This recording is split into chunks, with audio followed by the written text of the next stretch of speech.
Morning, Ben, and thank you for having us. Yes, the title sounds like a very morbid version of rock, paper, scissors, but I think that we're going to be looking at something that's a little bit bigger than just a schoolyard game.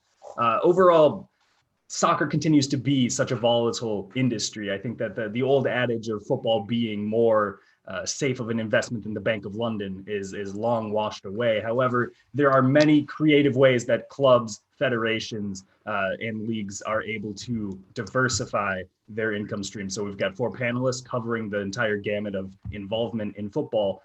And we're going to go ahead and get right started with Pedro. Pedro, you do a lot of work in sports gambling, which is something that has become of particular interest in recent years as gambling companies have become shirt sponsors in leagues. And in recent years, clubs have started to back away from those deals so that they're able to put these logos on children's jerseys. I was wondering if you're able to speak about the relationship right now between responsible gambling and football.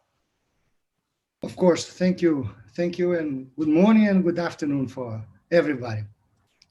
The relationship between sports and gambling must evolve rapidly, because if we look at the history of the revenues of sports, we look at TV being the main source of revenue. And let's go back in time.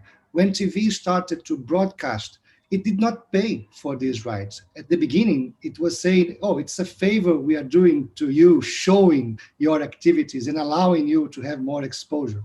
So there was a fight so that TV was forced to pay to buy these rights. We have the same thing going on with sports betting nowadays. If you look at the World Cup in Russia, we had like a 236 billion euros of turnover in sports betting, only in the World Cup, whereas FIFA has made 6 billion euros in revenues. So they are using the content and not paying for it. So this relationship must be reviewed very soon, especially because the engagement of the fan with sports through sports betting provides a whole different experience. You are not just watching the game, you are playing, you are participating. So in the society we have nowadays where people seek to participate in everything, this is a new way to engage with sports. So I believe that sports organizations in the future will have their own sports books.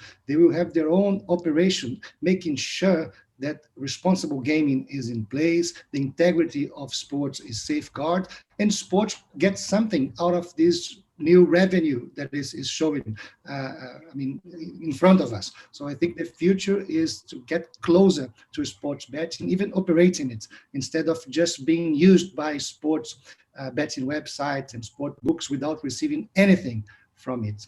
That's it, Jeff. Yeah, you mentioned the experience that it enhances for fans, that maybe there's a game that you don't have a team playing in, however, you're able to get a little bit more invested, sort of the fantasy sports model of personal investment. But I think if you're looking at experience, another way that you could define that would be in things off the field. You're talking about music partnerships, you're talking about concerts, you're talking about trying to bring in a broader pool of people who might be interested in your product by not necessarily always trying to latch them with the pure football itself. Nicole, you do a lot of work with this. How have you seen some successful examples of diversifying your approach to engaging fans? Well, thank you, Jeff. Mainly by looking for industries that have a same emotional attachment as football or soccer in this case. So sometimes that's music, but also cultural crossover is interesting. What sort of commercial kind of crossovers do you see as more successful, especially as you're talking about not trying to focus on the game days themselves? Well, in Holland, we're trying to find, for example, for futsal. That's the indoor football game. And we're looking for some crossovers with cultural, for example, museums, and to see if we can bring in our target group to the cultural sector. And therefore also trying to see if we can find young people interested in culture, get to be attracted to futsal or football in this case. And then that's interesting because there's an whole different market of companies surrounding culture or music or events that I would like to get invested into football in this case. That's really interesting because I think in the past there had been so much of an homage to history. I guess we're talking about the Johan Cruyff approach to trying to engage your fans. But you're saying that now it's a much more specifically tailored to young people. Do you worry that runs the risk of maybe alienating some of the longtime fans in this process? Well, because we're trying to diversify many ways, and not only for the young people and the Generation Z, but also for the traditional football fan with different type of partnership, different kind of partners, and different sectors that fit with that target group. But for example, to see a crossover for the new Dutch Masters, if you compare it to the art wave with the Rembrandt, etc., then it's interesting to find the combination between the old Dutch Masters and the new football Dutch Masters. You know, I think if you're looking at clubs in the United States that have done very well to kind of broaden their appeal beyond just the soccer, it's probably Oakland Roots, who are now the newest member of the United Soccer League. We have the COO of the USL right now, Jeske. Court, as you're looking at the USL spot, I mean, not only are you engaging young fans, but you're also a young league in your own right in your 10th season in this USL Pro iteration. But as you are looking at the league, not just planning for the immediate, but for the long term, how has the coronavirus impacted lower division soccer in the United States? Thanks, Jeff. I think for everyone on this panel and everyone watching, the coronavirus has changed our lives today and for the years to come, without question. And it certainly caused our clubs to focus on their business model. And as you said, Jeff, we're a very young league. We're in our 10th season here domestically. And those 10 kind of fledgling years have provided the chance to grow, and we've been able to stabilize. And we're now in a position where we're looking at the next 10 years.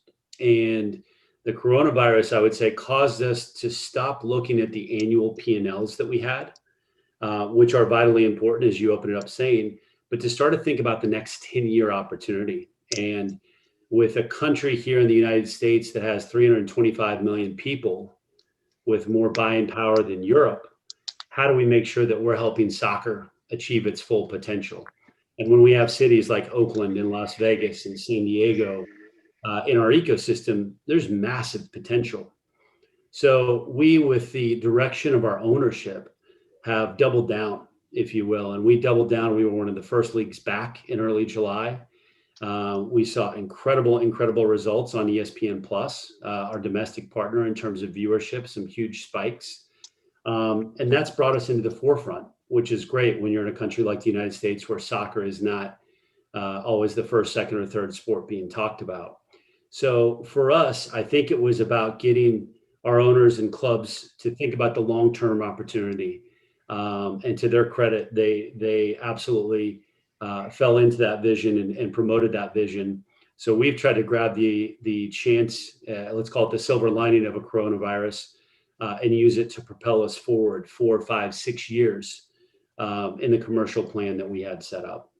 You know, if you're talking about on-field commercial specifics, one thing that differentiates the USL from the more prominent or the first division soccer league in the United States is the presence of a salary cap in MLS, but no salary cap in the USL. Part of that is the wage structure of each league.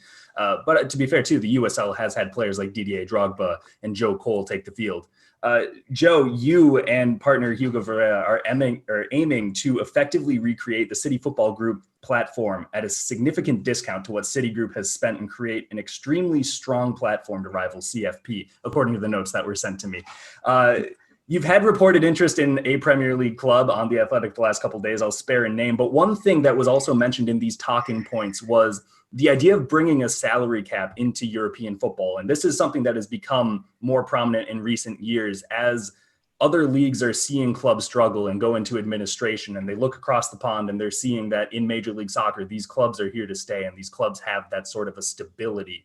How would you envision a salary cap structure helping clubs avoid that volatility? Well, I think first of all, you've got different types of clubs in Europe. So if you look at La Liga, for example, Real Madrid, Barcelona, they're socios. And so they have a different motivation than other clubs. And so they're more inclined to spend aggressively on players because they really don't have a profit incentive.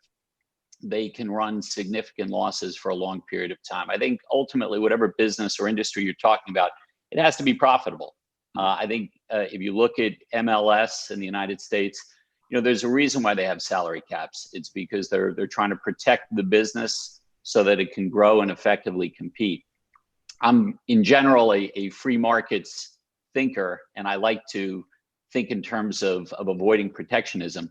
But I think because of this dichotomy in European football and throughout the global football footprint, you've got socios that just compete on a different financial playing field. So I'm in favor of salary caps within reason. I think once again within reason, I think it's important that clubs have financial discipline that is lacking in a number of clubs that are even supposedly profit motivated clubs. And it presents a real challenge for those clubs focused on long-term sustainability. So I think it really requires a fresh look at how the entire system is structured to make sure that ultimately the game continues to be competitive, not only intra-league, but across leagues and throughout the world. I think overall people are interested when they hear this sort of comparison to City Football Group and how can you reinvent that wheel that seems to be running so smoothly, regardless of financial fair play investigations. Can you tell us more about Kapital Football Group and your strategy behind diversifying its revenue streams? Yeah, first of all, City Football Group has done a fantastic job, and I'll be the first to admit that we're copying a successful model. We're trying to copy a successful model. So they've done an outstanding job. I think, as Court mentioned, COVID-19 has fundamentally changed the global football world. And so there are opportunities that exist today that City Football Group, wasn't able to take advantage of in the past, and we think we can. So that's not to say we're better than City Football Group. We're just operating in a different environment. In this COVID-19 environment, in our view, has created opportunities to recreate a football platform that can be successful, that can be diversified, that can source players less expensively around the world. And it's a platform that we think can be built in a relatively short period of time, but that in no way takes away from what City Football Group has done. I think they've done a fantastic job. Switching gears here to a question from someone who's viewing live. Thank you, and please send these in, and we'll try to get as many as we can in the next 12 minutes. But this one comes from Gunter Peters over at PSV. Pedro, this is going to be for you, I think, but doesn't getting closer to sports betting pose a moral problem, seeing that we have an exemplary function in football as organizations? Well, that's a very, very good point, but we already have a problem with sports betting being away from it and not getting anything out of it. I think when you control it, you get a better position in order to avoid these problems. So it's the way forward. You might try to ignore it, but it's no longer possible. It's there. It's already happening. You have two options. You either seize and control it, or you are a victim of it. When you talk about that, I know that there are catchy slogans that, like Paddy Power can put out and say things when the fun stops, stop. But how much of that responsibility, as you are projecting clubs possibly running their own sports books, how are you able to balance that sort? Because it's going to be irresistible, I would imagine, to try to maximize that impact and that profit stream. So how do you negotiate between those two things on an ethical level? Well, you have associations like SWIMA in the United States and SIGA in Europe that can be safeguards for all that. So you have to have social control, you have to have government monitoring, you have to have good regulation in place. That's how you prevent excesses. That's how you regulate it properly. The challenge is getting sports realizing the opportunity in front of it and then doing it in the right way. We're going to move on to a question for Nicole from Andrew Cahill at Dentsu. What do you think is the biggest commercial opportunity for football clubs going forward? That's a big question. I think the esports domain is still in its children's shoes. It's still in the beginning. For us, for example, from a federation point of view, and a lot of federations still are not very much investing in the esports domain. And I think that there's a target group there that's still difficult to connect with. So esports would be, I think, should be the main focus of clubs and federations to find potential income for the future. You know, esports is something that the two main leagues in the United States have been really trying to get into more over the last year. But there seems to be a disconnect between the fan that's going to be gaming and the fan that maybe wants to go to live football matches. Is there a concern about negotiating between those two sometimes conflicting personalities, or do you say that there's value in both separate, even if they minimally overlap? Yeah, I think the last thing. So there's absolutely value in both of them. And for example, there's a discussion also in the football world in Europe. Is it possible that you can diversify by setting up federations for esports and eFootball? Is that a separate sports, a separate type of football? And in my opinion, it's not, because both esports and the real life visiting football, but also playing football, it's one of the same sports, but it's a different entrance to the sport. So I think it should be the same. It should be a balanced goal for federations. That makes sense. Court, we'll head to you for a league level question. This is from Tony Ibitola at Undefeated. Do you think that some clubs and leagues are afraid of reinventing or reimagining their commercial partnerships because they may ostracize parts of their fan base? Listen, it's a very broad question. I would say, in general, maybe there is some hesitation to any kind of business that has to evolve, and the way we think and the way we think about our. Again, I'll go back to my example. We all typically operate on an annual P&L, and then we have to often look up for a 3, a 5, or even a 10-year look at things. And so I do think there's hesitation from time to time if people want to embrace a new business model. I go back to our decision to join ESPN and ESPN Plus back in 2018 at the USL. It's hard to believe that was just over 2 years ago, and there was still a lot of skepticism and hesitation from people about how a third screen experience, if you will, or an OTT experience would be versus your traditional cable or linear broadcast. And here we are, and I think most fans, it's hard to remember when they had a destination programming on one TV in their household, right? So I'll answer the question a different way and say, if you're not apt to looking forward and looking up, you're not going to be in a good spot. You won't be in a good spot.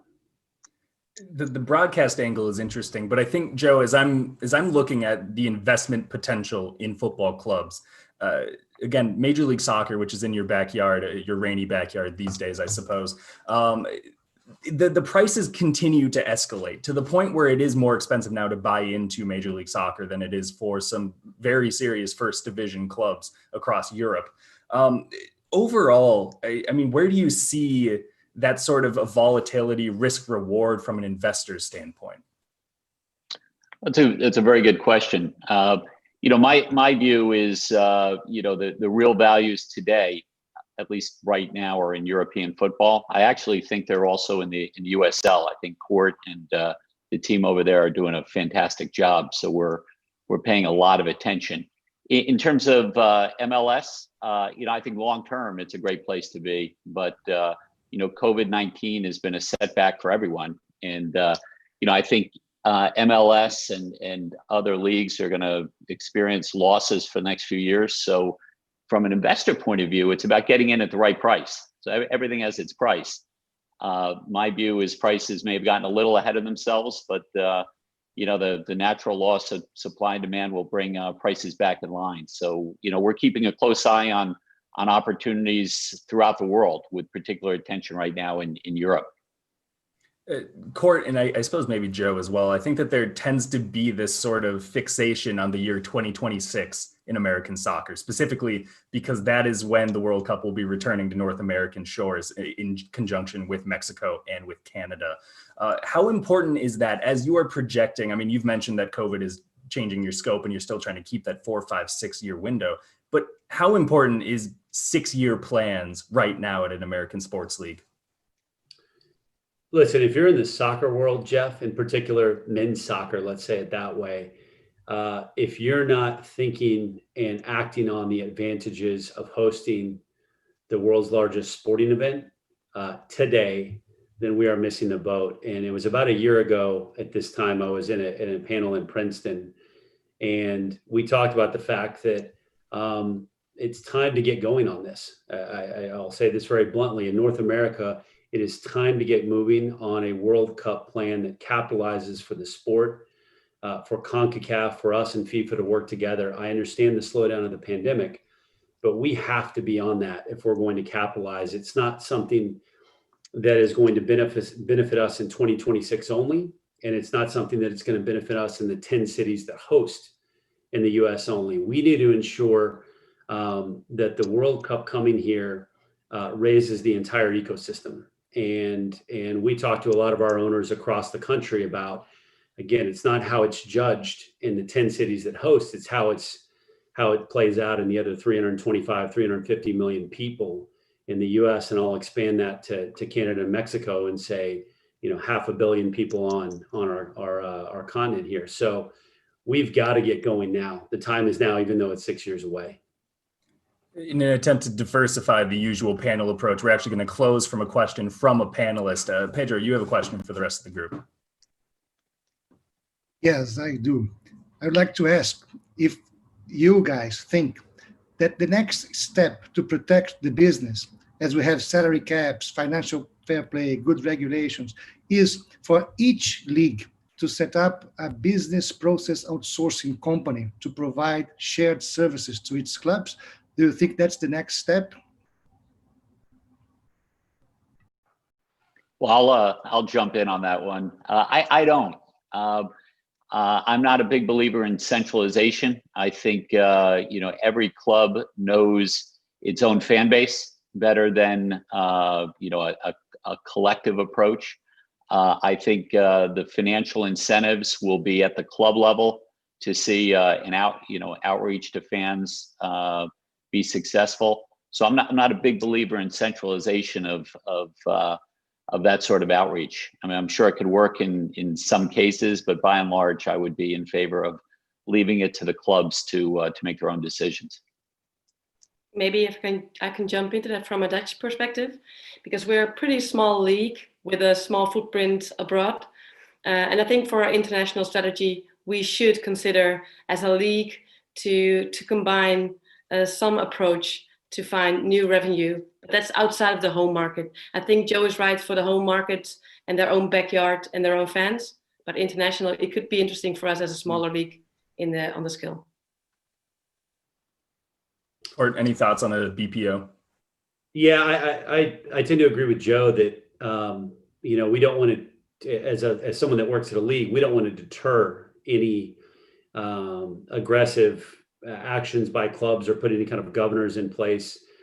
Potentially, I think some things are best suited to be done as the collective, things like media rights. But in terms of brand marketing and messaging, we tell our clubs all the time, they need to be good locally first before they worry about the global world of soccer and conquering that. I think sometimes clubs get lost and they think about fields afar before they take care of their own house at home. Great. I think that everyone walked into this panel expecting 30 minutes on broadcasts and media rights, and yet here we are only tiptoeing around the topic and we've run out of time. So panelists, thank you very much for your time. This discussion could have gone on for another hour very comfortably. Ben, back to you in the studio.